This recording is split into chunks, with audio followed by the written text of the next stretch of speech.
আসসালামু আলাইকুম ওয়া রাহমাতুল্লাহি ওয়া বারাকাতুহু। আলহামদুলিল্লাহ আলহামদুলিল্লাহ মহান আল্লাহ রাব্বুল আলামিনের দরবারে শুকরিয়া আদায় করলাম। রাসূলুল্লাহ সাল্লাল্লাহু আলাইহি সাল্লামের প্রতি দরুদ ও সালাম পেশ করছি। সাল্লাল্লাহু আলাইহি ওয়াসাল্লাম সাল্লাল্লাহু আলাইহি ওয়াসাল্লাম।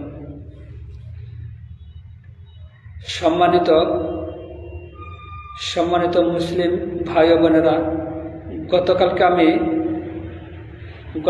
আমি আওয়ামী লীগ, বিএনপি এবং জাতীয় পার্টির আকীদাগত এবং আমলগত ভুলসমূহের দুইটা অংশ বলেছিলাম, দুইটা পার্ট বলেছিলাম। আজকে হচ্ছে তৃতীয় পার্ট, আজকে 3 নম্বর পার্ট। ইনশাল্লাহ আজকে 3 নম্বর পার্ট বলার জন্য চেষ্টা করব। ওমা তৌফিক ইল্লা বিল্লাহ। সম্মানিত মুসলিম ভাই ও বোনেরা, আপনি যদি আপনার গ্রামের দিকে লক্ষ্য করেন, মনে করেন আপনার গ্রামে 100 জন মানুষ আছে বা 100টা পরিবার আছে। এই 100 পরিবারের মধ্যে আপনি দেখবেন যে, খোঁজ নিয়ে লক্ষ্য করলে দেখবেন যে 100 জন মানুষের মধ্যে বা 100টা পরিবারের মধ্যে অন্তত 70 জন মানুষ অথবা 70টা পরিবারের লোকেরা দেখবেন যে বাংলাদেশ আওয়ামী লীগ, বিএনপি এবং জাতীয় পার্টির ভোটার। এই 3টা দলকে তারা কি করে? ভোট দেয়। আর বাকি 25% হইতে পারে ইসলামী দলের, বিভিন্ন ইসলামী দলের, আর 5% অন্যান্য। অর্থাৎ মেজরিটি পার্সেন্ট, অধিকাংশ লোকই কি এই 3টা বড় বড় দলের সাথে কি সংযুক্ত, তাদের রাজনীতির সাথে সংযুক্ত। এমনও অনেক লোক আছে, আমরা লক্ষ্য করলে দেখবেন যে সারা বছরে কখনোই আওয়ামী লীগের বা বিএনপির বা জাতীয় পার্টির কোনো মিছিলে, মিটিংয়ে, সভা সমাবেশে কোথাও অংশগ্রহণ করে নাই। কিন্তু যখন ভোট আসে, ভোটের দিন আসে, নির্বাচনের দিন আসে, তখন ঠিকই গিয়ে সে কি হয় ধানের শীষে, নয় নৌকায় অথবা লাঙ্গলে ভোট দেবে। সারা বছর কিন্তু সে কখনো কোনো আওয়ামী লীগ, বিএনপির, জাতীয় পার্টির কোনো মিছিল, মিটিংয়ে, সভা সমাবেশে যায় নাই। অথচ নির্বাচনের দিন, ভোটের দিন সে ঠিকই কি এই 3টা দলের যে কোনো একটা দলকে ভোট দেবে। আর এতেই বোঝা যায় যে অধিকাংশ মানুষ কি আওয়ামী লীগ, বিএনপি, জাতীয় পার্টির রাজনীতির সাথে সংশ্লিষ্ট। সারা বছর আপনি যা কিছু করেন না কেন, সময় মতো গিয়া যদি ভোটটা ঠিকই ওইখানে দিয়ে দেন, তাহলে কি আপনি তাদেরকে সমর্থন করলেন, ভোট দিলেন। এই ভোট দেওয়ার কারণে, সমর্থন করার কারণে আপনার ভোটের মাধ্যমে, আমার ভোটের মাধ্যমে তারা রাষ্ট্রীয় ক্ষমতায় যায়, এমপি নির্বাচিত হয়, এমপি নির্বাচিত হয়ে চেয়ারম্যান, মেম্বার নির্বাচিত হয়, অথবা এখানে দেখি এমপি নির্বাচিত হয়, এমপি নির্বাচিত হয়ে আপনার ভোটের মাধ্যমে নির্বাচিত হয়ে সে কী করে? সংসদ সদস্যরা আল্লাহর বিরুদ্ধে আইন তৈরি করে। তাহলে আমি কি করলাম? ওই সংসদ সদস্যকে সংসদে যাওয়ার জন্য কি করছি? সাহায্য করছি, সহযোগিতা করছি। আমার ভোটের মাধ্যমে সে সংসদে গেছে, সেখানে গিয়ে সে কি আইন পাশ করলো? যে চোরে যদি চুরি করে, বিচারের পরে তাকে 10 বছরের জেল, 3 বছরের জেল, 50,000 টাকা জরিমানা, এই ধরনের আইন পাশ করলো। ডাকাতি করলো, তারা কি আইন পাশ করলো সংসদ সদস্যরা? যে এই ডাকাইতের 1 লাখ টাকা জরিমানা, 20 বছরের জেল অথবা 3 বছরের জেল, এইরকম। কিন্তু আল্লাহর বিধান কি ছিল? চোরে চুরি করলে আদালতে বিচারের মাধ্যমে প্রমাণিত হলে তার হাত কাটতে হবে, ডাকাতের হাত পা কাটতে হবে, আদালতে বিচারের মাধ্যমে তার ডাকাতি প্রমাণিত হইবে। অর্থাৎ তাহলে দেখা যাচ্ছে যে আপনার আমার ভোটের মাধ্যমে তারা এমপি নির্বাচিত হয়ে সংসদে গিয়ে আল্লাহর বিরুদ্ধে আইন পাশ করে, আল্লাহ বিরোধী আইন তৈরি করে। তাহলে প্রথমে দোষ হচ্ছে কি? আপনার আমার। এরপরে দোষকার? এরপরে দোষ হচ্ছে এমপি মন্ত্রী তাদের। এরপরে দোষকার যারা আইনজীবী তাদের, যারা অ্যাডভোকেট, উকিল। সংসদে যে আইন পাশ করে সেই আইনের মাধ্যমে বিচার করে যারা বিচারক আছে, তারা জজ, উকিল, অ্যাডভোকেট তারা। এরপরে তারা বিচার করার পরে যে রায় দেয়, সেই রায় প্রশাসন, police, SP, DC SP DC police এরা কি করে? কার্যকর করে, আসামিরা গ্রেফতার করে। তাহলে দেখেন সবাই কি আল্লাহ বিরোধী আইনের সাথে কি রিলেটেড, সংশ্লিষ্ট। আর এটা শুরু হয় আপনার আমার মাধ্যমে শুরু হয়, আপনার আমার ভোটের মাধ্যমে শুরু হয়। আমরা যদি এমপিদেরকে সৎ, যোগ্য, ইসলামের পক্ষের যারা ধারায় ইসলামী আইন যারা প্রতিষ্ঠা করতে চায় তাদেরকে ভোট দিতাম, তাহলে আল্লাহর বিরোধী যারা আছে তারা কি সংসদে যেতে পারত না। তাহলে সর্বপ্রথম দোষ হচ্ছে আপনার আমার, আমরা যারা ভোটার আছি। এই জন্যে আল্লাহ রাব্বুল আলামিন বলছেন যে সবগুলি কি জাহান্নামী। আর আমরা হাসরের মাঠে গিয়ে আমরা কি বলবো? যাদেরকে আমরা ভোট দিয়ে নির্বাচিত করছি, নেতা বানাইছি, তাদের সম্পর্কে আমরা কি বলবো? এটা আল্লাহ রাব্বুল আলামিন কোরআনুল কারিমে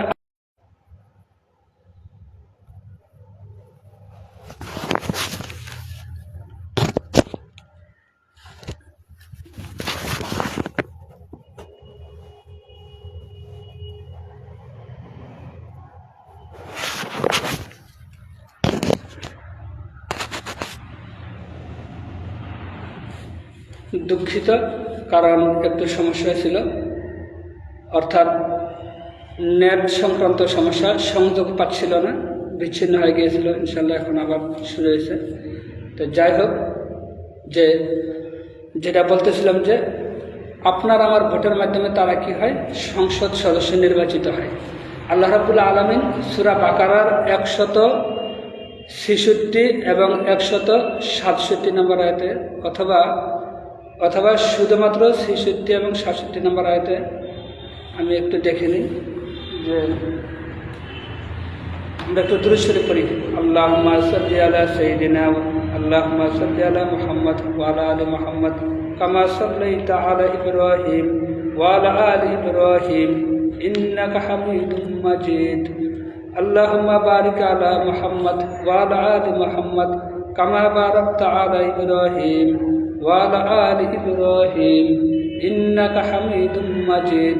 তা আল্লাহ রাব্বুল আলামিন সূরা বাকারার 166 নম্বর আয়াতে বলেছেন, যখন অনুসৃতগণ অর্থাৎ অনুসারীগণ অনুসরণকারীদের দায়িত্ব অস্বীকার করিবে এবং তাহারা শাস্তি প্রত্যক্ষ করিবে, শাস্তি দেখবে ও তাহাদের মধ্যকার সমস্ত সম্পর্ক ছিন্ন হইয়া যাইবে, আর যাহারা অনুসরণ করিয়াছিল তাহারা বলিবে, হায় যদি একবার আমাদের প্রত্যাবর্তন ঘটিত, অর্থাৎ দুনিয়াতে যাইতে পারতাম, তবে আমরাও তাহাদের সঙ্গে সম্পর্ক ছিন্ন করিতাম যেমন তাহারা আমাদের সাথে সম্পর্ক ছিন্ন করিল। এইভাবে আল্লাহ তাহাদের কার্যাবলী তাহাদের পরিতাপ রূপে তাহাদেরকে দেখাইবেন, আর তাহারা কখনো অগ্নি হইতে অর্থাৎ জাহান্নামের আগুন হইতে বাহির হইতে পারবে না। অনুসৃতগণ অর্থাৎ যারা অনুসরণ করছে, তারা যাদের অনুসরণ করছে তাদের সাথে সম্পর্ক বিচ্ছিন্ন হয়ে যাবে। অর্থাৎ যে সকল নেতা নেত্রীরা অনুসরণ আমরা দুনিয়াতে করি,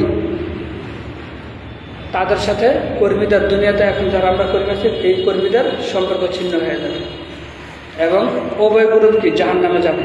তাই এরা সূরা আল আহজাবের 66, 67, 68 নম্বর আয়াতে আল্লাহ রাব্বুল আলামিন বলেছেন যে ইয়াউমা তুকাল্লাবু বিসমিল্লাহির রহমানির রহিম ইয়াউমা তুকাল্লাবু উজুহুকুম ফিন্নারি ইয়াকুলুনা ইয়া লাইতানা আতানা আল্লাহা ওয়া আতানা রাসূলা ওয়া ক্বালু রাব্বানা ইন্না আতানা সাদাতানা ওয়া কুবারানা ফাআদাল্লুনা সাবিলা রব্বানা আতিহিম দিফাইনি মিনাল আযাবি ওয়ালআনহুম লানান কাবীরা।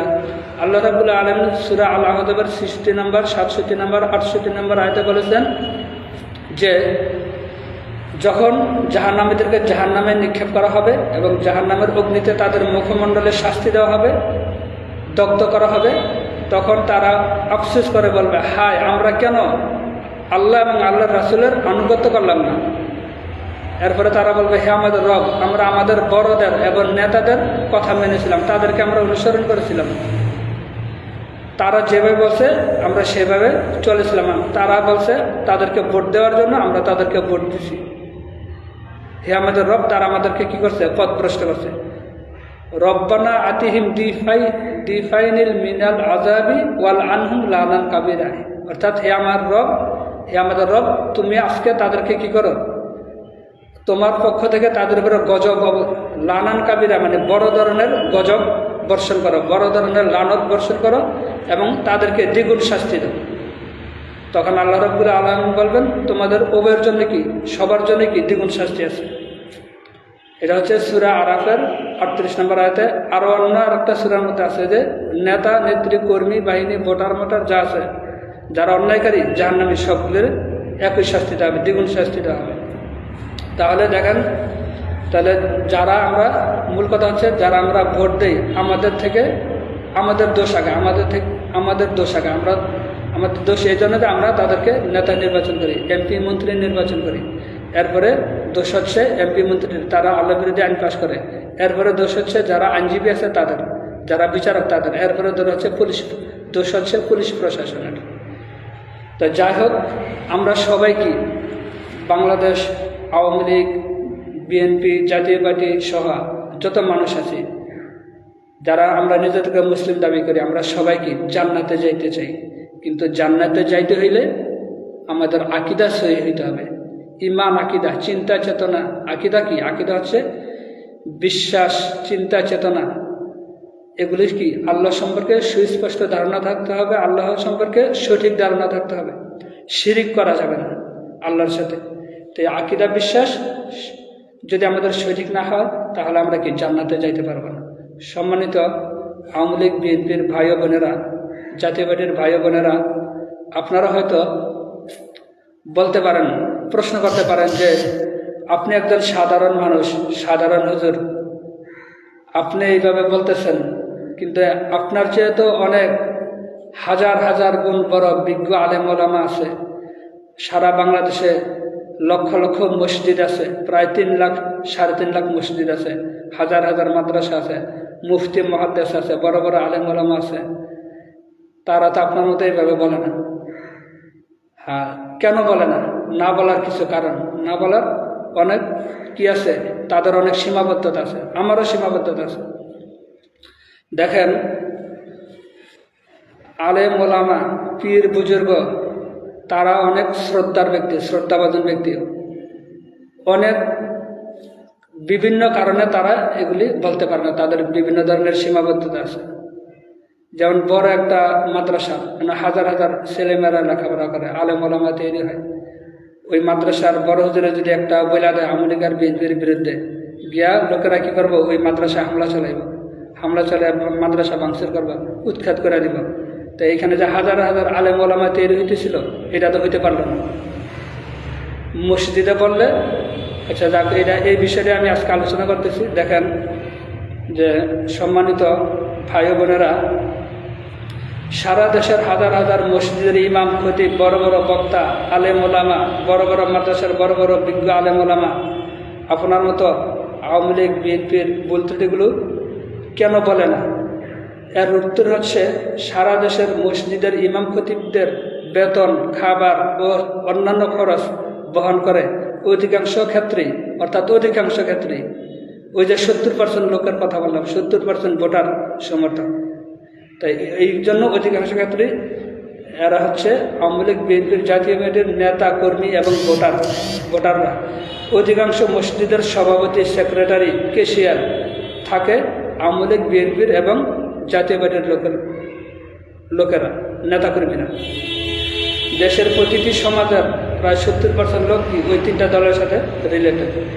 এখন ইমাম খতিবরা যদি এদের বিরুদ্ধে বলে, আওয়ামী লীগ, বিএনপির, জাতীয় পার্টির বিরুদ্ধে বলে, তাদের দোষ ত্রুটি আলোচনা করে, তাহলে তাদের কি চাকরি থাকবে? থাকবে না। শুধু তারাই না, আমি নিজেও যদি মসজিদে আলোচনা করি, তাহলে আমারও তো চাকরি থাকবে না। আমি চাকরি ছেড়ে গেলাম গা, আলেম ওলামারা চাকরি ছেড়ে গেল গা, এরপরে এই জায়গাগুলি, এই মসজিদ কি খালি থাকবো? খালি থাকতো না। এখানে কেউ না কেউ এসে কি ইমামতি করবে। তা কারা আসবে? যারা আসবে তারা ওই যে এই মাওলানা রুহুল আমিন ছিল, এরপরে আরেকজন ছিল কাফিল উদ্দিন সালেহি, ওই সরকারের কি চাটুকারি করবে, অর্থাৎ সঠিক কথা বলবেন। আমরা থাকলে অন্ততপক্ষে যতটুকু সঠিক বলতে পারি ততটুকু বলবো, কোনো ভুল বলবো না। কিন্তু তারা আসলে ভুল বলবে, বিভ্রান্ত করবে মানুষকে। এই জন্য এখানে থাকা কি এক একজন পাহারাদার হিসেবে থাকতে হয়। আমরা সুস্পষ্টভাবে যদি পুরাপুরি কথা বলতে নাও পারি, তাহলে যতটুকু বলা সম্ভব ততটুকু আমরা কি বলতে চেষ্টা করবো। আলেম ওলামারা বলেন এবং বলতে চেষ্টা করেন। কিন্তু বাতিল শক্তি এসে যদি দখল করে, এমনি তো সারা জমিন সমস্ত জায়গা দখল করে রাখছে বাতিল শক্তি। প্রশাসন বলেন, এসপি বলেন, ডিসি বলেন, সচিবালয় বলেন, পুলিশ প্রশাসন বলেন, জজ, বিচারপতি সবগুলিতে তারা দখল করে রাখছে। আবার মসজিদে যদি তাদের মতো লোকেরা দখল করে, তাহলে কেমন হবে? ভালো হবে না। তো যাই হোক, যেটা আমি বলতেছিলাম যে যদি তারা এইভাবে সুস্পষ্টভাবে বলে, তাহলে তাদের কি চাকরি থাকবে না, বেতন, খাবার সব কিছু বন্ধ হয়ে যাবে। এই জন্য ওনারা কি বলে না। সবারই কি একটা সীমাবদ্ধতা থাকে, থাকাটাই স্বাভাবিক। বড় বড় বেসরকারি মাদ্রাসা ও কওমি মাদ্রাসা চলে অধিকাংশ ক্ষেত্রে আওয়ামী লীগ বিএনপির দানের টাকায়। এখন মাদ্রাসার হুজুরা যদি আওয়ামী লীগ বিএনপির বিরুদ্ধে বলে, তখন এরা গিয়ে কী করবে? ওই 3 দলের লোকেরা, আওয়ামী লীগ বিএনপির জাতীয়বাদীর ভাই ও বোনেরা, তারা গিয়ে মাদ্রাসায় ভাঙচুর করবে, হামলা চালাবে, উৎখাত করে দেবে। তখন সেখানে কি মাদ্রাসায় যে দিনই শিক্ষাটা হইতো, কোরআন হাদিস শিক্ষা হইতো, সেটা শিখতে পারতো না। আবার দেখেন বিভিন্ন ওয়াজ মাহফিলে বড় বড় বক্তারা ওয়াজ মাহফিলে ওয়াজ করে। এই বড় বড় বক্তাদের এক একজনের 50,000, 1 লাখ, 2 লাখ টাকা করে, 1.5 লাখ টাকা করে, 20,000, 30,000 টাকা করে দেয়। এক একটা ওয়াজ মাহফিলের প্যান্ডেলও হাজার হাজার টাকা লাগে। অনেক কিছু আয়োজন, অর্থাৎ এক একটা মাহফিল বাস্তবায়ন করতে হলে লক্ষ লক্ষ টাকার দরকার হয়। এই টাকাগুলো অধিকাংশ ক্ষেত্রে দেখা যায় যে আওয়ামী লীগ বিএনপির জাতীয় পার্টির বড় বড় নেতা যারা আছে, এমপি এবং প্রভাবশালী চেয়ারম্যান মেম্বার, উপজেলার মেম্বার, উপজেলার চেয়ারম্যান, কাউন্সিলর, এরা দিয়ে থাকে। তাহলে ওয়াজের প্যান্ডেলে বসে যদি হুজুররা এদের বিরুদ্ধে বলে, তাহলে ওয়াজের প্যান্ডেলে কি মারামারি শুরু হয়ে যাবে। এমন মারামারি কিছু হইতেছ, বিভিন্ন জায়গায় বাধাগ্রস্ত হচ্ছে আলেম ওলামারা, হক কথা বলা যাচ্ছে। এটা আগে বলা যেত না, বর্তমানেও কি বলা যাচ্ছে না পরিপূর্ণভাবে। এরপরও চেষ্টা করে, এইভাবেই কি করতে হবে, চেষ্টা করতে হবে। রাসূলুল্লাহ, কারণ হচ্ছে এটা হচ্ছে অনিসলামিক পরিবেশ, মাক্কি পরিবেশ। রাসূলুল্লাহ সাল্লাল্লাহু আলাইহি ওয়াসাল্লাম যখন মক্কায় ছিলেন, যে গতকালকে বলছিলাম যে মক্কায় যখন ছিলেন, তখন তিনি কি কাবাগরের পাশে 360টা মূর্তি ছিল, এই মূর্তির পাশে উনি নামাজ পড়ছেন। এই জন্য নবীজির কি গুনাহ হয়েছে? নবীজি কি শিরক করছে? করে নাই, নবীর গুনাহ হয় নাই। কিন্তু ওই সময় ইসলাম ক্ষমতায় ছিল না, শক্তি ছিল না, সামর্থ্য ছিল না।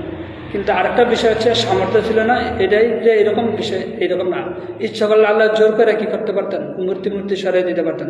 রাসূলের কাছে, রাসূল যে আল্লাহর কাছে দোয়া করতেন, ফেরেশতা এসব মূর্তি সরিয়ে দিতে পারতেন। তা জোর করে আল্লাহ রাসূল কি ইসলাম প্রতিষ্ঠা করেননি।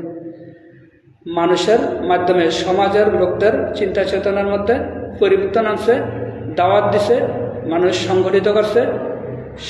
সংগঠিত হয়েছে। এরপরে মক্কা থেকে মদিনায় হিজরত করে গেছে। মদিনায় যায়া সংঘবদ্ধ 10,000 লোক নিয়ে আইসা আবার মদিনায় কি করছেন? মদিনায় বিজয়ের দিন 10,000 লোক নিয়ে আসছিলেন। আর ওই কাফের মুশরিকরা ওই সময়, মক্কার কাফের মুশরিকরা ওই সময় লুকিয়েছিল। এবং আল্লাহ রাসূল আগেই বলে দিয়েছে যে যারা আবু সুফিয়ানের ঘরে আশ্রয় নেবে তাদেরকে হামলা করা হবে না, যারা নিজ নিজ ঘরে অবস্থান করবে তাদের উপরেও কি হামলা করা হবে না। তো যাই হোক, এখন হচ্ছে মক্কার পরিবেশ, এই মক্কার অর্থাৎ অনিসলামিক পরিবেশ, অনিসলামিক রাষ্ট্র ব্যবস্থা। এই অনিসলামিক রাষ্ট্র ব্যবস্থায় এরকম জুলুম নির্যাতন, এইরকম বাধা বিপত্তি আসবেই, আসাটাই স্বাভাবিক।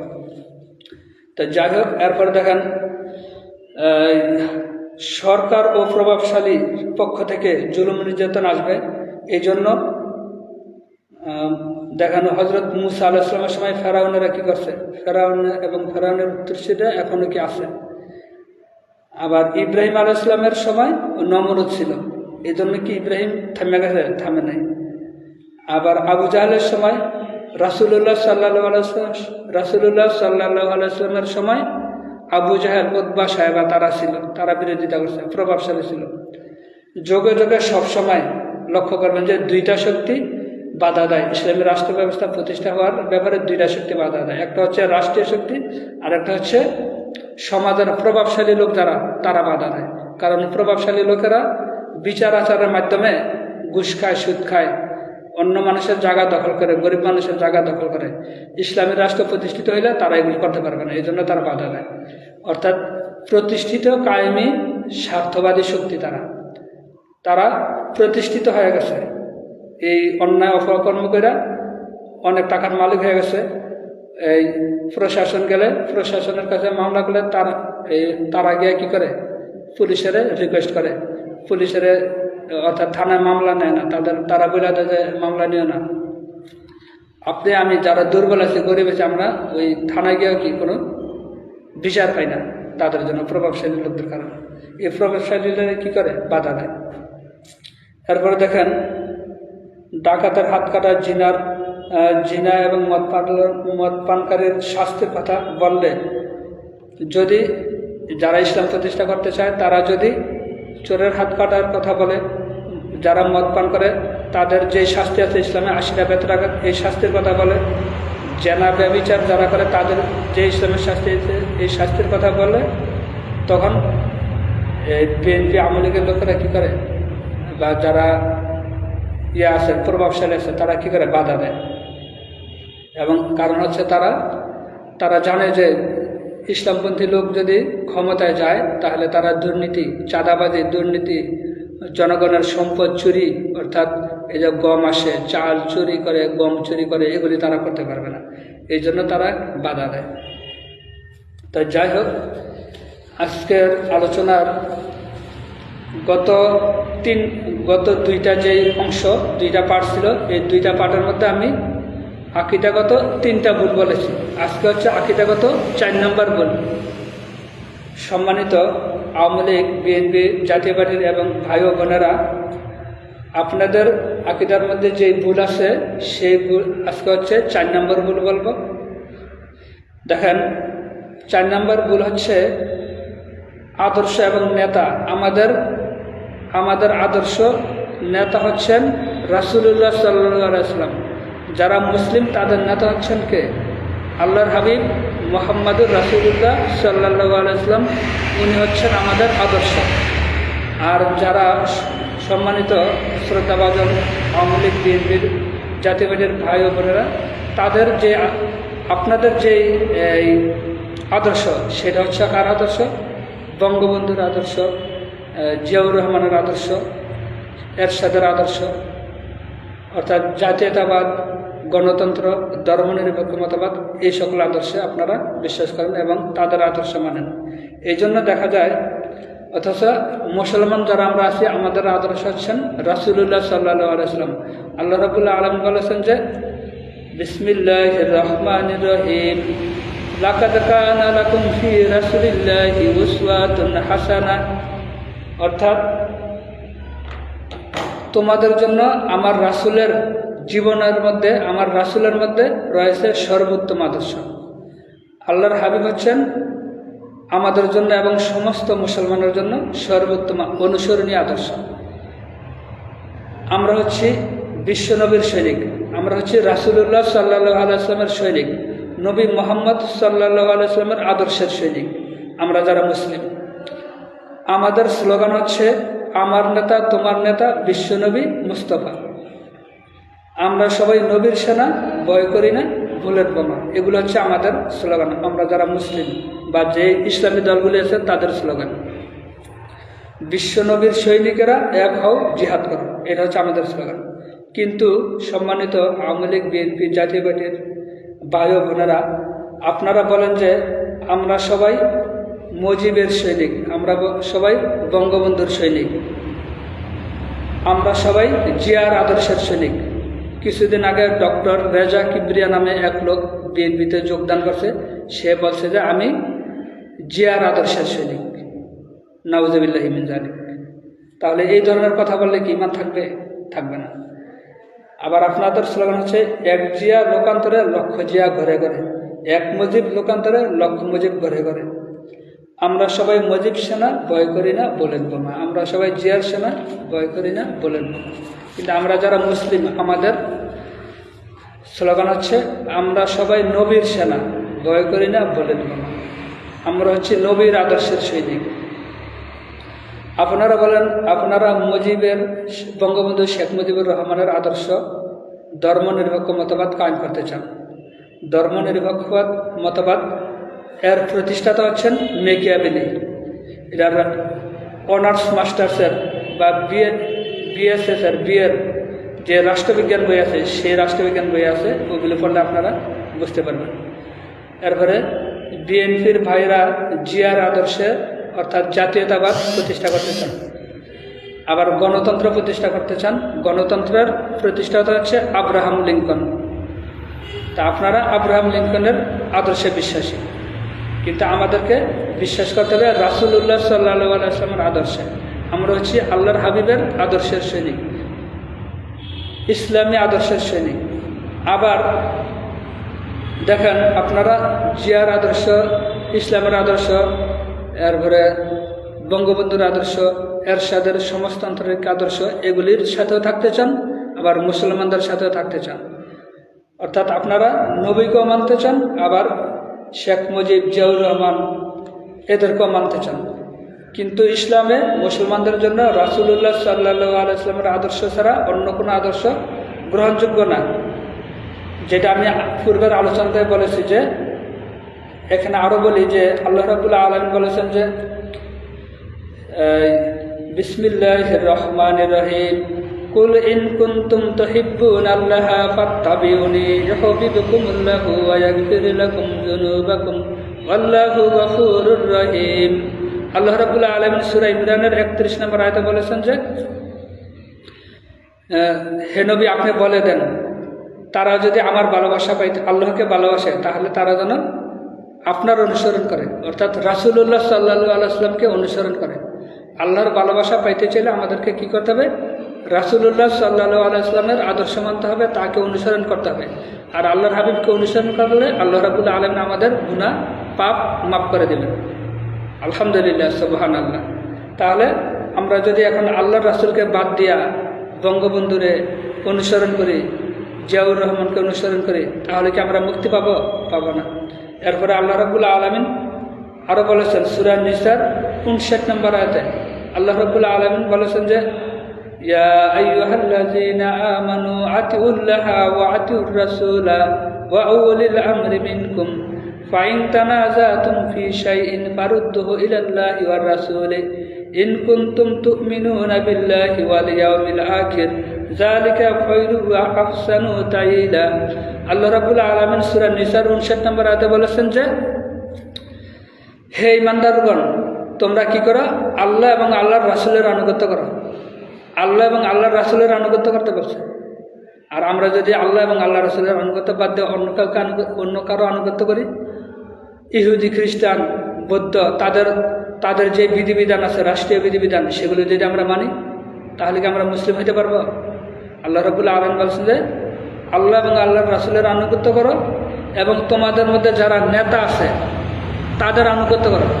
আর তোমাদের নেতাদের আনুগত্য করতে গিয়ে তোমাদের মধ্যে যদি কি হয়, মতভেদ তৈরি হয়, যে এইটা মানব না, তোমার নেতা যদি এইটা মানো, আপনি বললেন যে আরেকটা এইটা মানতাম না, ওইটা মানব, এরকম যদি অবস্থার সৃষ্টি হয়, তখন কি বলছে? ফারুদ্দুহু ইলাল্লাহি ওয়ার রাসূলি। তোমাদের মধ্যে নেতার কথা মানতে গিয়ে যদি তোমাদের মধ্যে নেতা কর্মীর মধ্যে মতবিরোধ সৃষ্টি হয়, তখন তোমরা যেই বিষয়টার মধ্যে মতভেদ সৃষ্টি হবে, সেই বিষয়টা ফারুদ্দুহু ইলাল্লাহি ওয়ার রাসূলি, আল্লাহ এবং আল্লাহর রাসূলের দিকে ফিরিয়ে দাও। মতভেদ সৃষ্টি হলে তোমরা দেখো যে যেই বিষয়ে মতভেদ সৃষ্টি হয়েছে, সেই বিষয়টা সম্পর্কে কোরআনে এবং হাদিসে আল্লাহ এবং আল্লাহর রাসূল কি বলেছেন, আল্লাহ এবং আল্লাহর রাসূল যেটা বলেছেন সেটা তোমরা মানো। যদি তোমরা পরকালে কি করো? বিশ্বাস করো। পরকালের উপরে, আল্লাহর উপরে যদি তোমাদের বিশ্বাস থাকে, তোমরা যদি মুমিন হও, তাহলে আল্লাহ এবং আল্লাহর রাসূলের দিকে এই বিষয়টা ফিরিয়ে দাও। আল্লাহ এবং আল্লাহর রাসূলের আনুগত্য করো, নেতার আনুগত্য করো। নেতার আনুগত্য করতে গিয়ে যদি মতভেদ তৈরি হয়, তখন এটা আল্লাহ এবং আল্লাহর রাসূলের দিকে ফিরে যাও। যদি তোমরা কি হও? মুমিন হও, পরকালে বিশ্বাস করো, আল্লাহকে বিশ্বাস করো। তাহলে যদি আমরা আল্লাহ এবং আল্লাহকে বিশ্বাস করি, পরকালকে বিশ্বাস করি, তাহলে আমাদেরকে আল্লাহ এবং আল্লাহর রাসূলকে মানতে হবে। কিন্তু ওই যে শেখ মুজিবুর রহমান, তারপরে জিয়াউর রহমান, মেকিয়াভেলি, এইসব মতবাদ, আব্রাহাম লিঙ্কন, এগুলি মানা যাবে না। তাদেরকে অনুকরণ করা যাবে না। রাষ্ট্রীয় ব্যাপারে আমরা ওগুলি মানি, বাতিল মতবাদ মানি। আর ব্যক্তিগত জীবনে নামাজ রোজার ব্যাপারে কোরআন হাদিসের কথা মানি, কিন্তু আল্লাহ রাব্বুল আলামিন বলছেন যে আমি রাষ্ট্রীয় বিধান, সামাজিক বিধান, পারিবারিক বিধান সব দিয়ে দিছি। আল-ইয়াওমা আকমালতু লাকুম দীনাকুম ওয়া আতমামতু আলাইকুম নি'মাতি ওয়া রাদিতু লাকুমুল ইসলাম দিন, আমি দিন হিসেবে ইসলামকে নির্ধারণ করেছি এবং দিন ইসলাম পরিপূর্ণ করে দিছি। ওই ইহুদি, খ্রিস্টান, আব্রাহাম লিঙ্কন তাদের কাছে আমাদেরকে যাইতে হবে না, তাদের কাছ থেকে রাষ্ট্রীয় বিধান কি আমদানি করতে হবে না। বিচার ফয়সালার ব্যাপারে আল্লাহ কোরআন এবং সুন্নাহর মধ্যে বিধান দিয়ে দিয়েছেন, তাদের কাছে যাইতে হবে না, পরিপূর্ণ করে দিয়েছে আল্লাহ দিন। এরপরে দেখেন, সুতরাং যে আমাদেরকে কি করতে হবে, এটা হচ্ছে আকিদাগত ভুল। এই বাংলাদেশ আওয়ামী লীগ, বিএনপি, জাতীয় পার্টি তাদের এটা হচ্ছে আকিদাগত ভুল। তারা আদর্শ হিসেবে শেখ মুজিবুর রহমান, এরপরে জিয়াউর রহমান, তাদেরকে আমরা পছন্দ করবো, ভালোবাসবো, তাদের জন্য আমরা দোয়া করবো যাতে আল্লাহ রাব্বুল আলামিন তাদেরকে জান্নাত দান করেন, তাদের ভালো কাজগুলো যাতে আল্লাহ রাব্বুল আলামিন কবুল করেন। তাদের যদি ঈমান থাকে তাহলে যাতে আল্লাহ রাব্বুল আলামিন তাদেরকে জান্নাত দান করেন, সেই জন্য আমরা দোয়া করবো। তাদের ঈমান যাতে আল্লাহ কবুল করে নেয়, তাদের জনকল্যাণমূলক কাজগুলো যদি কবুল করে নেয়। আর যদি তাদের ঈমান না থাকে তাহলে যত জনকল্যাণমূলক কাজ করছে এগুলোর কোনো প্রতিদান তারা পাবে না। শুধু তারাই নয়, যে কোনো ব্যক্তি, আমারও যদি ঈমান না থাকে আমিও আমার নেক কাজের কোনো প্রতিদান পাবেন না। আপনার যদি ঈমান না থাকে আপনিও কোনো আপনার নেক কাজের কোনো প্রতিদান পাবেন না। আর যদি ঈমান থাকে তাহলে দেখেন বাংলাদেশ আওয়ামী লীগ, বিএনপি, যে শেখ মুজিবুর রহমান, জিয়াউর রহমান, তারা হাজার হাজার নেক কাজ করছে। ঈমান থাকলে এগুলির নেক কাজের প্রতিদান তারা কবরে থেকে কি পাইতে থাকবে। আর যদি ঈমান না থাকে তাহলে এগুলির কোনো প্রতিদান পাবে না। তো যাই হোক, সুতরাং আমি বলবো যে সম্মানিত ভাই বোনেরা, আপনারা কাকে আদর্শ নেতা মানবেন সিদ্ধান্ত নেন। কবরে যখন প্রশ্ন করবে নবী করিম সাল্লাল্লাহু আলাইহি ওয়াসাল্লাম সম্পর্কে, তখন আপনারা কি বলবেন? নবী করিম সাল্লাল্লাহু আলাইহি ওয়াসাল্লাম সম্পর্কে কবরে প্রশ্ন করা হবে যে আল্লাহর হাবিবকে দেখে বলবে যে তোমার এই ব্যক্তি সম্পর্কে তোমার ধারণা কি? তখন যারা আল্লাহর রাসূলকে অনুকরণ করছে, আদর্শ নেতা মানছে, আদর্শ মানছে আল্লাহর হাবিবকে, তারা বলবে যে ইনি হচ্ছেন আল্লাহর নবী এবং আল্লাহর বান্দা হযরত মুহাম্মদ সাল্লাল্লাহু আলাইহি ওয়াসাল্লাম। আমরা তার অনুকরণ করেছিলাম। আমরা জানতাম যে ওনার সম্পর্কে আমাদেরকে কবরে প্রশ্ন করা হবে। যদি আমরা রাসূলুল্লাহ সাল্লাল্লাহু আলাইহি ওয়াসাল্লামকে আদর্শ হিসেবে মানি তাহলে আমরা জবাব দিতে পারবো। আর যদি আল্লাহর হাবিবের সাথে অন্যান্য যাদের নাম বললাম তাদেরকেও মানি, তাহলে আমরা এই জগা খিচুড়ি মার্কা হইলে আমাদের ঈমান যদি, আকীদা যদি এরকম জগা খিচুড়ি মার্কা হয় তাহলে আমরা জবাব দিতে পারবো না। এরপর দেখেন, এখন আমি বলবো বাংলাদেশ আওয়ামী লীগ, বিএনপির তারা 54 বছর দেশ চালাইছে। এই 54 বছরে বাংলাদেশের জনগণের প্রতি, বাংলাদেশের প্রতি তাদের অনেক অবদান আছে। সম্মানিত শ্রদ্ধাভাজন আওয়ামী লীগ, বিএনপির, জাতীয় পার্টির ভাই বোনেরা, বাংলাদেশের প্রতি, বাংলাদেশের জনগণের প্রতি আওয়ামী লীগ, বিএনপির ভাই বোন, নেতা কর্মী, এমপি, মন্ত্রী, ভোটার সকলের অনেক অনেক অবদান আছে। 54 বছর ধরে দেশের রাস্তাঘাট, ব্রিজ, বড় বড় সেতু, কালভার্ট, গার্মেন্টস ইত্যাদি আওয়ামী লীগ, বিএনপি, জাতীয় পার্টির মতো দলের সরকারই করেছে, অর্থাৎ তারা সরকারে ছিল যেহেতু তারা এগুলি করেছে। বাংলাদেশের স্বাধীনতা অর্জনে এই 3 দলের প্রতিষ্ঠাতা কর্ণধারদের অবদান বাংলাদেশের মানুষ সহ আমিও গভীরভাবে শ্রদ্ধার সাথে স্মরণ করব এবং বাংলাদেশের সমস্ত মানুষ সবসময় স্মরণ করতে থাকবে। দেশ এবং দেশের মানুষের প্রতি এই 3 দলের অবদান অনস্বীকার্য। সম্মানিত শ্রদ্ধাভাজন আওয়ামী লীগ, বিএনপির ভাই ও বোনেরা, ভোটাররা, সারা দেশের অধিকাংশ কওমি মাদ্রাসাগুলো আপনাদের দানের টাকায় চলে। অধিকাংশ দান আপনাদের দল থেকে, যেটা আমি আগে বলেছি। বাংলাদেশের প্রায় 70% লোক আপনাদের সমর্থক, ভোটার এবং নেতাকর্মী। বাংলাদেশের যত মসজিদ আছে, এই মসজিদের অনেক টাকা, মসজিদে আপনারা লক্ষ লক্ষ টাকা কি করেন? দান করেন। আপনাদের দানের টাকায় এগুলো কি হয়? পরিচালিত হয় বেসরকারি মাদ্রাসা, মসজিদ সবগুলো। দেখেন, সোনাকান্দা দারুল হুদা দরবার শরীফ, বানিয়াপাড়া দরবার শরীফ, সারসিনা দরবার শরীফ, ডক্টর এনায়েতুল্লাহ আব্বাসী হুজুরের দরবার শরীফ, মাওলানা আবুল কালাম নুরি হুজুরের মাদ্রাসা এবং দরবার শরীফ,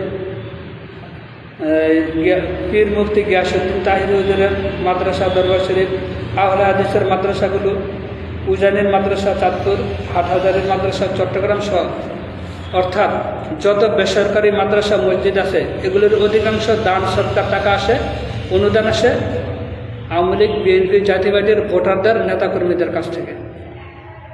কারণ সারা দেশের 70% লোক এই 3 দলের সমর্থক। সারা দেশের অধিকাংশ মসজিদের সভাপতি, সেক্রেটারি, ক্যাশিয়ার হচ্ছেন এই 3 দলের লোক।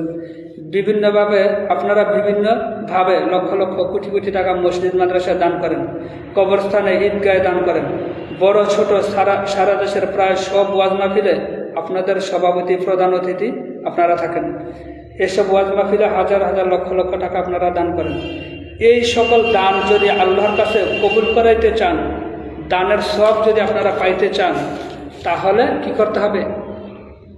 তাহলে গণতন্ত্র, জাতীয়তাবাদ, ধর্মনিরপেক্ষ মতবাদ, এগুলোর মতো যত কুফরি মতবাদ আছে, দিন বা জীবন বিধান, এই সকল কুফরি মতবাদ, জীবন বিধান, এগুলি কি করতে হবে? বাদ দিতে হবে। আপনাদের আকীদা, বিশ্বাস হতে হবে ইসলাম সম্মত, ইসলামী জীবন আদর্শ আপনাদেরকে গ্রহণ করতে হবে, ইসলামী আকীদা গ্রহণ করতে হবে। গণতন্ত্র, জাতীয়তাবাদ, ধর্মনিরপেক্ষ মতবাদ, এগুলি বাদ দিতে হবে। যদি এগুলি আপনারা বাদ না দেন, তাহলে আপনাদের এই লক্ষ লক্ষ কোটি কোটি টাকা যে দান করেন, এগুলি কোনো কাজে আসবে না। সব কিছু দান ব্যর্থতায় পর্যবসিত হবে। যেমন ব্যর্থতায় পর্যবসিত হয়েছিল আবদুল্লাহ ইবনে উবাই ইবনে সুলুল। সেও নামাজ পড়ছে, রোজা থাকছে, অনেক সৎ কাজ করছে, কিন্তু কোনো কিছুই কি কাজে আসে নাই। আল্লাহ রাব্বুল আলামিন বলছেন, সে 70 বার যদি আল্লাহ রাসূল তার জন্য দোয়া করে, সেই দোয়া আল্লাহ কবুল করবে না। তার আকীদা মুনাফিক হয়ে গেছে। সারা দেশের মতো মসজিদ আছে, এর অধিকাংশ মসজিদের ইমাম সাহেবের বেতন, থাকা, খাওয়া সব কিছু সমাজের এই আওয়ামী লীগ, বিএনপির লোকেরা বহন করে দেয়। হিসাব করলে দেখা যায় দেশের প্রতিটি মসজিদ ভিত্তিক সমাজের অধিকাংশ লোক এই 3 দলের ভোটার। সামান্য কিছু আছে ইসলামী দলগুলোর, এরা হয়তো 25% নিতে পারে, 25% লোক হইতে পারে। এই 25% থেকে 25% আসে, তো কমই আসে। আপনারা যদি কুফরি আকীদা বাদ না দেন, তাহলে ইমামের বেতন, খাওয়া ইত্যাদি সহ কোনো নেক কাজের সব আপনারা পাবেন না। এখন প্রশ্ন হলো, এই বেতন, দান ইত্যাদি গ্রহণ করা আলেমদের জন্য জায়েজ কিনা? এখন আরেকটা প্রশ্ন আসতে পারে যে আলেম ওলামা যারা আছে, মাদ্রাসার শিক্ষক, মসজিদের ইমাম সাহেব, তারা আপনারা যে টাকা পয়সা দান করেন, এগুলি তাদের বেতন হিসেবে দেওয়া জায়েজ কিনা? হ্যাঁ, এগুলি জায়েজ। কারণ হচ্ছে রাসূলুল্লাহ সাল্লাল্লাহু আলাইহি ওয়াসাল্লামের চাচা আবু তালিব ছিলেন। এই আবু তালিব ছিল কাফের। এই আবু তালিব রাসূলুল্লাহ সাল্লাল্লাহু আলাইহি ওয়াসাল্লামকে সহযোগিতা করছে। আবার রাসূলুল্লাহ সাল্লাল্লাহু আলাইহি ওয়াসাল্লাম একজন ইহুদি মহিলার বাড়িতে দাওয়াত খেতে গেছিলেন। তাহলে এতে বোঝা গেল যে খাওয়া কি জায়েজ আছে। আর যত হালাল খানা আছে, সমস্ত খানা সৃষ্টি করছে আল্লাহ রাব্বুল আলামিন। সমস্ত ধন সম্পদের মালিক হচ্ছেন আল্লাহ রাব্বুল আলামিন। তা আপনারা হয়তো অবৈধভাবে ইনকাম করে নিয়ে জমায় রাখছেন, কিন্তু আপনাদের টাকা পয়সা আপনারা তো জন্মের সময় যখন পৃথিবীতে আসতেন তখন এগুলি নিয়ে আসেন নাই। আল্লাহ এগুলি সৃষ্টি করছে, আল্লাহর সৃষ্টিকৃত নিয়ামত যে কোনো ব্যক্তি খাইতে পারে, এদের সমস্যা নেই। এবং রাসূলুল্লাহ সাল্লাল্লাহু আলাইহি ওয়াসাল্লাম এবং তার সাহাবীদেরকে যখন শিবে আবু তালিব নামে একটা পাহাড়ের মধ্যে অবরুদ্ধ করে রাখা হয়েছিল, তখন কাফির মুশরিকরা তাদেরকে বিভিন্ন খানা খাদ্য সাহায্য সহযোগিতা দিয়েছে, এবং সেগুলি রাসূলুল্লাহ সাল্লাল্লাহু আলাইহি ওয়াসাল্লাম এবং সাহাবীরা এগুলি গ্রহণ করছেন। তাহলে অসুবিধা নেই। এরপরে দেখেন, এখন আসছি আমরা আমলগত ভুল।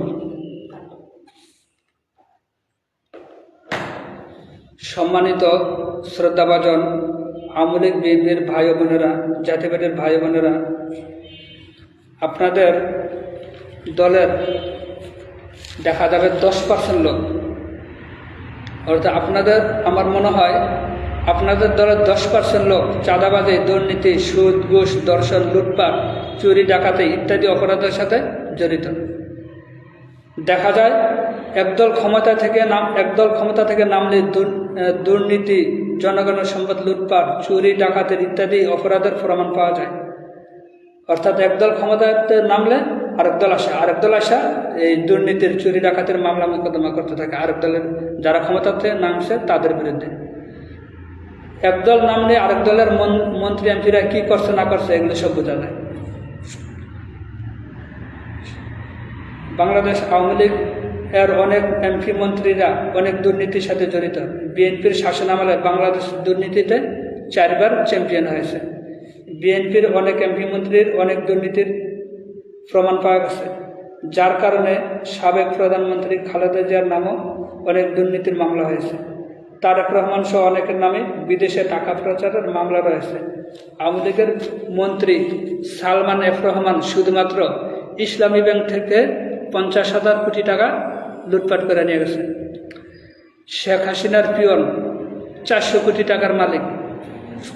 হাসানুল হক ইনু 20 থেকে 25,000 কোটি টাকার মালিক।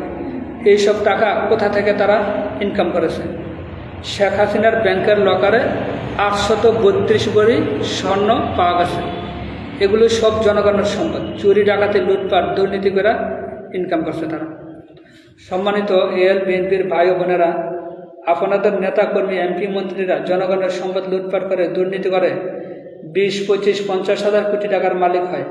গ্রামের মসজিদ মাদ্রাসায় ওয়াজ মাহফিলে 50,000, 1 লাখ, 2 লাখ টাকা দান করে। ইনকাম করে 1 কোটি টাকা, দান করে 2 লাখ, 3 লাখ, 4 লাখ টাকা। গ্রামের মানুষ তখন মনে করে যে আওয়ামী লীগ বিএনপির নেতাকর্মীরা তো অনেক ভালো, আমাদের গ্রামের মসজিদে মাদ্রাসায় লক্ষ লক্ষ টাকা দান করছে। তাহলে গ্রামের সাধারণ জনগণ মনে করে যে এবার ভোটটা কি দানের শীষে অথবা নৌকায় দিতে হবে, কারণ আমাদের মসজিদে এই লোকের কি করছে 1 লাখ, 2 লাখ টাকা দান করছে। অপরদিকে যারা ইসলামী দল আছে, জামাত, চরমনাই, হেফাজত, এরপরে খেলাফত, তা ওই সকল দলের নেতারা চাঁদাবাজি করতে পারে না, চুরিও করতে পারে না, দুর্নীতিও করতে পারে না, ডাকাতিও করতে পারে না। আর এলাকার মসজিদে, ওয়াজ মাহফিলে, মাদ্রাসায় কি 1 লাখ, 2 লাখ, 50,000 টাকা দানও করতে পারে না। যার ফলে তারা 80 বছর ধরে রাজনীতি করার পরেও কি ক্ষমতায় যাইতে পারে না, কারণ জনগণে ভোট দেয় না। কিন্তু জনগণে যে ভোট দেয়, ওই যে ভোটটা দিলে কি হবে, এটা আলোচনার প্রথমে আমি বলছিলাম। তাই যাই হোক, চাঁদাবাজি চুরি ডাকাতি করে ইনকাম করে সেই টাকা দান করলে সওয়াব হবে না। দেখেন কেন সওয়াব হবে না, এই সম্পর্কে কয়েকটা হাদিস আমি আপনাদেরকে বলি। সূরা বাকারার আমরা একটু দুরূদ শরীফ পড়ি। আল্লাহুম্মা সাল্লি আলা সাইয়্যিদিনা মাওলানা মুহাম্মদ ওয়া আলা আলি সাইয়্যিদিনা মাওলানা মুহাম্মদ। আল্লাহ রাব্বুল আলামিন সূরা বাকারার 188 নম্বর আয়াতে বলেছেন, বিসমিল্লাহির রহমানির রহিম, ওয়ালা তাকুলু আমওয়ালাকুম বাইনাকুম বিল বাতিলি ওয়া তুদলু বিহা ইলাল হুকামি লিতাকুলু ফারিকাম মিন আমওয়ালিন নাসি বিল ইসমি ওয়া আনতুম তা'লামুন। আল্লাহ রাব্বুল আলামিন বলেন, তোমরা নিজেদের মধ্যে একে অন্যের অর্থ সম্পদ অন্যায়ভাবে গ্রাস করিও না, এবং মানুষের ধন সম্পত্তির কিছু অংশ জানিয়া শুনিয়া অন্যায়ভাবে গ্রাস করিবার উদ্দেশ্যে উহা বিচারকগণের নিকট পেশ করিও না। আল্লাহ রাব্বুল আলামিন নিষেধ করছেন মানুষের ধন সম্পদকে অন্যায়ভাবে গ্রাস না করার জন্য, অর্থাৎ গ্রাস করতে নিষেধ করছেন। অন্যের ধন সম্পদ, জায়গা সম্পদ, টাকা পয়সা, দুর্নীতি এগুলি করতে আল্লাহ রাব্বুল আলামিন কী করছেন? নিষেধ করছেন। এরপরে দেখেন হারাম দান যে কবুল হয় না, আল্লাহ রাব্বুল আলামিন এর হাবিব হাদিস শরীফের মধ্যে বলেছেন। কয়েকটা হাদিস আমি আপনাদেরকে বলবো। 428 নম্বর হাদিস, এটা হচ্ছে সহিহ মুসলিম শরীফের 428 নম্বর হাদিস।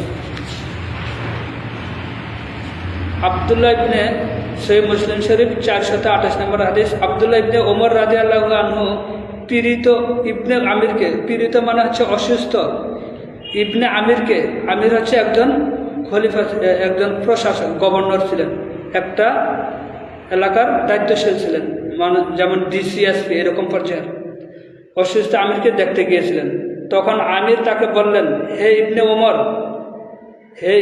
ওমর, আপনি কি আমার জন্য আল্লাহর দরবারে দোয়া করেন না?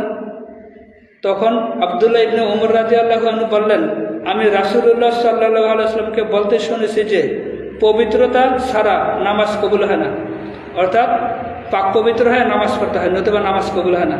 আর খেয়ানতকৃত মালের সদকাও গৃহীত হয় না। খেয়ানতকৃত ওই যে লুটপাট করে আমরা লুটপাট করে যদি আপনার জনগণের সম্পদ আপনাদের কাছে যারা এমপি মন্ত্রী তাদের কাছে কি থাকে, চেয়ারম্যান মেম্বার, উপজেলা চেয়ারম্যান, ডিসিএসপি, তাদের কাছে জনগণের সম্পদ কি আমানত থাকে।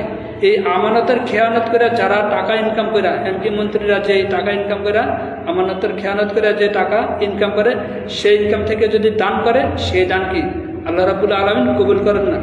সেটাই আল্লাহ রাসূলুল্লাহ সাল্লাল্লাহু আলাইহি ওয়াসাল্লাম বলেছেন যে খেয়ানতকৃত মালের সদকাও কি কবুল হয় না। এরপরে দেখেন আরও হাদিস আছে, এটা হচ্ছে 2216 নম্বর হাদিস, অর্থাৎ সহিহ মুসলিম শরীফের 2216 নম্বর হাদিস। দেখি আমরা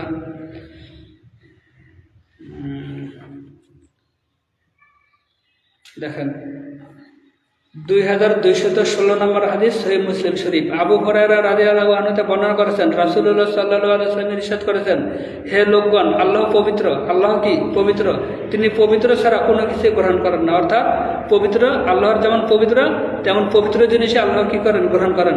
অবৈধ টাকা পয়সা, অবৈধ ধন সম্পদ আল্লাহ কি গ্রহণ করেন না। আল্লাহ পাক মুমিনদের প্রতি তাই আদেশ করেছেন যা রাসূলদেরকে আদেশ করেছেন। আল্লাহ পাক বলেছেন, হে রাসূলগণ, তোমরা পবিত্র বস্তু হতে ভক্ষণ করো এবং সৎ কাজ করো, তোমরা যা করো তৎসম্পর্কে আমি ওয়াকিফাল। তিনি আরও বলেছেন, হে মুমিনগণ, তোমাদেরকে আমি যে পবিত্র বস্তুসমূহ দান করেছি তা হতে ভক্ষণ করো। এরপর রাসূলুল্লাহ সাল্লাল্লাহু আলাইহি ওয়াসাল্লাম এক ব্যক্তির কথা বললেন যেই ব্যক্তি দীর্ঘ সফর করে, যার এলোমেলো কেশ ধুলায় দূষরিত, সে দুহাত উর্ধে তুলে বলে, হে আমার প্রতিপালক, হে আমার প্রতিপালক, অথচ তার খাদ্য হারাম, পানীয় হারাম, পোশাক পরিচ্ছদ হারাম এবং হারামি তার দেহ ও অঙ্গ প্রত্যঙ্গ গঠিত, তার দোয়া কি করে কবুল হবে? রাসূলুল্লাহ সাল্লাল্লাহু আলাইহি ওয়াসাল্লাম বলছেন যে কোনো লোক, কোনো ব্যক্তি অনেক সফর করে আসে, অনেক ভ্রমণ করে আসে, জার্নি করে আসে, আয়সা আল্লাহর কাছে দোয়া করতে থাকে, হে আমার রব, হে আমার রব, আমার এই দোয়া কবুল করো, এই দোয়া কবুল করো। কিন্তু তার সে যে খাবার খেয়েছে সেটা হারাম, যেটা পান করছে সেটাও হারাম, যেটা পোশাক পরিচ্ছদ করছে, কাপড় চোপড়, সেটাও কি হারাম, এবং হারাম খাইয়েই তার দেহের মাংস, গোস্ত, রক্ত গঠিত হয়েছে। এমত অবস্থা ওই লোকের দোয়া আল্লাহ কীভাবে কবুল করবেন? অর্থাৎ আল্লাহ রাব্বুল আলামিন এই ধরনের লোকদের দোয়া কী করেন না, কবুল করেন না। এই জন্য দেখা যায় যে অনেক হাজি সাহেব কী করে, হজ করতে যায়, অনেক এমপি মন্ত্রী হজ করতে যায় নির্বাচনের আগে, জনগণের টাকা লুটপাট করে, খেয়ানত করে, ইনকাম করে, এই টাকাটা হজ করলে সেই হজ কি আল্লাহ রাব্বুল আলামিন কবুল করেন না। এটাই প্রমাণিত হলো এই হাদিস থেকে। এরপর আমরা আমাদের আলোচনাতে আসি। দেখেন সম্মানিত আওয়ামী লীগের এবং বিএনপির ভাই বোনেরা ভোট পাওয়ার জন্য, আবার দেখেন ভোট পাওয়ার জন্য যদি কেউ মসজিদ মাদ্রাসা দান করে, নির্বাচন আসছে মসজিদে 1 লাখ টাকা দান করি, তাহলে এই এলাকার ভোটগুলিকে আমি পাবো, এই উদ্দেশ্যে যদি কেউ দান করে ভোট পাওয়ার জন্য, তাহলে সেই দানও কি, সেই দানের সওয়াবও সে পাবে না। এগুলি আল্লাহর কাছে গ্রহণযোগ্য হবে না। আরেকটা বিষয় হচ্ছে, সম্মানিত আওয়ামী লীগ বিএনপির ভাই বোনেরা, জাতীয়বাদীর ভাই বোনেরা, আপনাদের দলের সবাই খারাপ না। আমার মনে হয় 20 থেকে 25% লোক ভালো মানুষ, 10% লোক খারাপ, আর 20 থেকে 25% লোক হচ্ছে ভালো মানুষ। আপনাদের দলের সবাই চাঁদাবাজ, দুর্নীতি, লুটপাট, সন্ত্রাসী কাজে লিপ্ত না। বিশেষ করে দেখা যায় যে তাবলিগ জামাতের অনেক বুজুর্গ ব্যক্তি আছেন যারা আওয়ামী লীগ বিএনপিকে ভোট দেয়, মসজিদের আলেম ওলামা, ইমাম মুয়াজ্জিন আছেন যারা আওয়ামী লীগ বিএনপিকে ভোট দেয়। সুতরাং সবাই খারাপ না। তবে এসব ধার্মিক লোকদেরকে বলবো যে আপনারা ধার্মিক ঠিকই, কিন্তু আপনারা বিচার করবেন আওয়ামী লীগ বিএনপির যে আকীদা এবং কার্যক্রম, এতে তাদের ঈমান থাকে কিনা, এদেরকে ভোট দেওয়া জায়েজ কিনা। মুনাফিকদের সর্দার আব্দুল্লাহ ইবনে উবাইও কি অনেক ধার্মিক লোক ছিলেন। তাহলে ধার্মিক হইলে কি জান্নাতে যাওয়া যাবে না, আকীদা ঠিক হইতে হবে, আমল ঠিক হইতে হবে। এরপরে আরও অনেক কিছু আছে যেটা আমি এখন, ইসলামী আইন চালু না করা।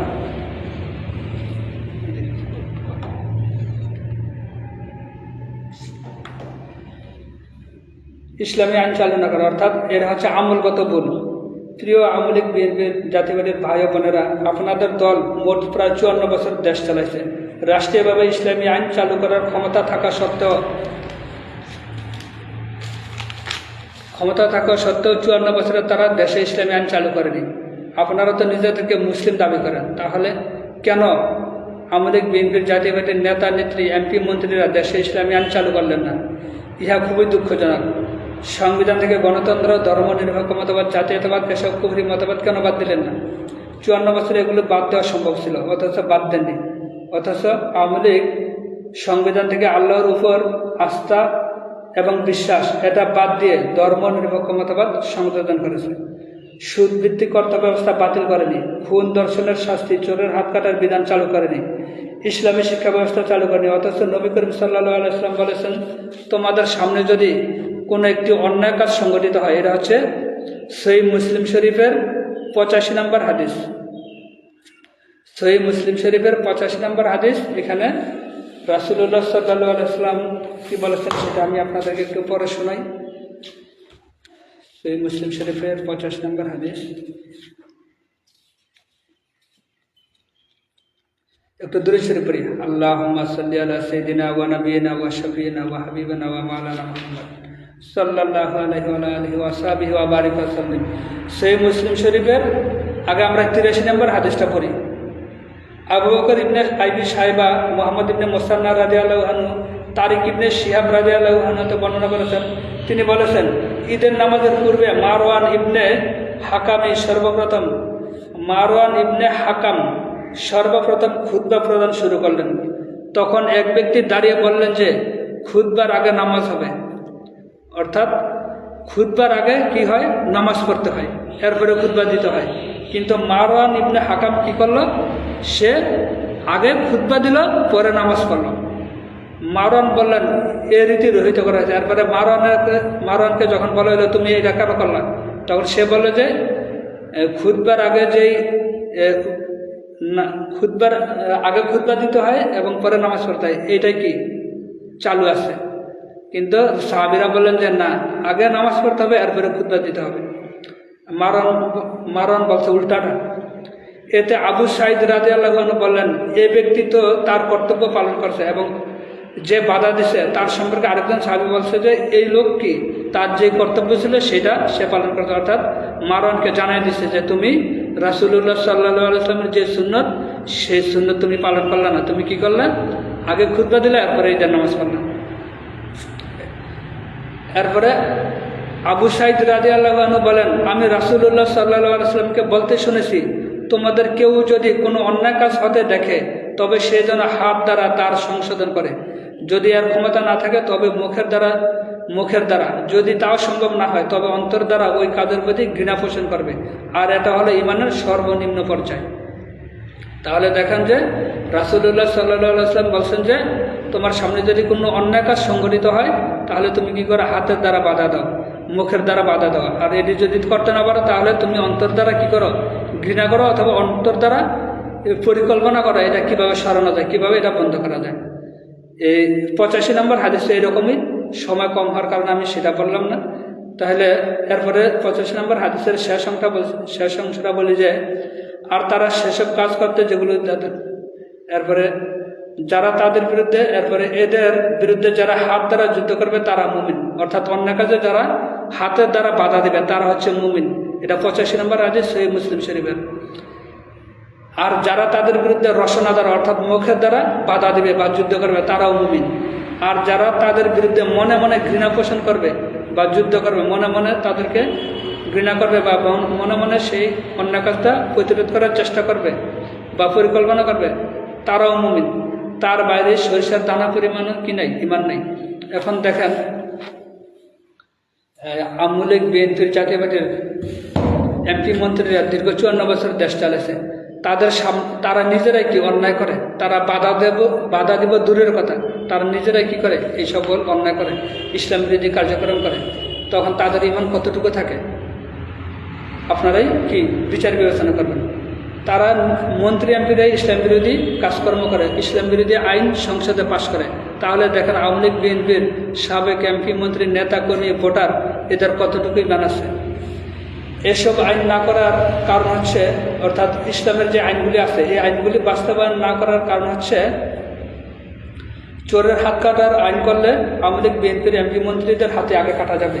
ধর্ষণের শাস্তি তাদের মেয়ের নেতাকর্মীদের উপরই দিতে হবে। কারণ এমপি মন্ত্রী সমাজের প্রভাবশালী যারা নেতা নেত্রী আছে, চেয়ারম্যান মেম্বার, তাদের ছেলেরাই কি করে ধর্ষণ করে, তাদের ছেলেমেয়েরাই জিনা ব্যভিচারে লিপ্ত হয়। যদি জিনা ব্যভিচারে যে ইসলামী আইন আছে এটা যদি সংসদে পাশ করে, তাহলে তাদের ছেলে মেয়েদেরকে আগে কি জিনা ব্যভিচারের শাস্তি তাদের উপরে কার্যকর করতে হবে। আর এই জন্যই তারা কি এই আইনগুলো পাশ করে না। এরপর দেখেন, তারপরে আওয়ামী লীগ বিএনপির লোকেরা খুনের যে ইসলামী শাস্তি প্রকাশ্যে খুনির শিরোচ্ছেদ করা, এই আইন আওয়ামী লীগ বিএনপির লোকেরা সংসদে পাশ করবে না। এই আইন পাশ করলে তারা সন্ত্রাসীদের লালন পালন করতে পারবে না। অর্থাৎ এই সন্ত্রাসীরাই কি করে, ভোট কেন্দ্র দখল করে। এখন এই আইন যদি পাশ করে, খুনি ব্যক্তির খুনের আইন যদি সংসদে পাশ করে প্রকাশ্যে শিরোচ্ছেদ করা, তখন খুনিরা কি আর ভোট কেন্দ্র দখল করতে দেবে না, সন্ত্রাসীরা ভোট কেন্দ্র দখল করতে দেবে না। কারণ তারা জানে যে আমাদেরকে প্রকাশ্যে মৃত্যুদণ্ড দেওয়া হবে। তো এই জন্য আমাদের বিএনপির লোকেরা কী করে না, সংসদে এই আইন পাশ করে না। ভোট আর করলে কি করতে পারবে না, ভোট ডাকাতি, ভোট চুরি করতে হলে এসব সন্ত্রাসীদেরকে লালন পালন করতে হয়। তারা কি করে, এইসব সন্ত্রাসীরা লালন পালন করে, খুনিদেরকে লালন পালন করে, শেল্টার দিয়ে রাখে। আর এইসব সন্ত্রাসীর দ্বারাই আওয়ামী লীগ বিএনপির বাইরে ক্ষমতায় যায়। আমরা যারা সাধারণ ভোটার আছি, আমরা আওয়ামী লীগ বিএনপির লোকদেরকে ভোট দিয়ে এমপি মন্ত্রী বানাই। এর জন্য আমাদের মতো সাধারণ ভোটারদেরও অনেক দোষ আছে, যেটা আমি আগে বলছি। আমরা ভোট দিই বিদায় তারা সংসদে গিয়ে আল্লাহর আইন, চোরের হাত কাটার বিধান বাদ দিয়ে চোরের 10 বছরের জেল, 5 বছরের জেল, জরিমানা ইত্যাদি মানব রচিত আইন তৈরি করে।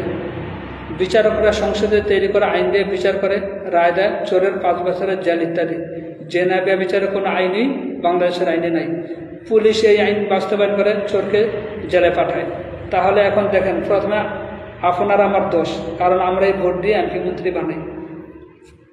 নবী করিম সাল্লাল্লাহু আলাইহি সাল্লামের সম্মান, আল্লাহর সম্মান নিয়ে যারা কটূক্তি করে, তাদের কোনো বিচারের আইন বাংলাদেশের আইনে নাই। কটূক্তি করে তাদের পক্ষে আমাদের বিএনপির লোকেরা কী করে, অবস্থান নাই। এসব মুরতাদদেরকে মৃত্যুদণ্ড দিতে হবে, এই আইনও কি তারা পাশ করে না। কাদিয়ানীদেরকে রাষ্ট্রীয়ভাবে কাফের ঘোষণা করতে হবে, এটাও তারা করে না। তাহলে দেখেন তারা কিভাবে মুসলিম থাকে। যাই হোক, আলোচনা অনেক দীর্ঘ হয়ে গেল। এটা হচ্ছে আজকে গেল তৃতীয় অংশ, আলোচনা তৃতীয় পার্ট, তৃতীয় অংশ গেল। আরও বাকি আছে মোট 51 পৃষ্ঠা পর্যন্ত, আরও 10 পৃষ্ঠা বাকি আছে। এই 10 পৃষ্ঠা আমি আবার সামনে আলোচনা করবো ইনশাল্লাহ। অর্থাৎ চতুর্থ পার্ট, এই 3 পার্ট চলে গেছে, চতুর্থ পার্ট আগামী পর্বে আলোচনা করব। আপনারা আমার প্রথম পার্ট, দ্বিতীয় পার্ট, তৃতীয় পার্ট, চতুর্থ পার্ট সবগুলি পার্ট শুনবেন, তাহলে বুঝতে পারবেন, নতুবা ভুল ধারণার সৃষ্টি হতে পারে। আল্লাহ রাব্বুল আলামিন আমাদেরকে খারাপ আকীদা থেকে হেফাজত করুন, ভালো আকীদা পোষণ করার তৌফিক দান করুন। যা কিছু সঠিক বলেছি সেগুলো আমল করার তৌফিক দান করুন, যা কিছু ভুল বলেছি সেগুলি থেকে আমাকে, আপনাদেরকে সবাইকে বিরত থাকার তৌফিক দান করুন। নিজেকে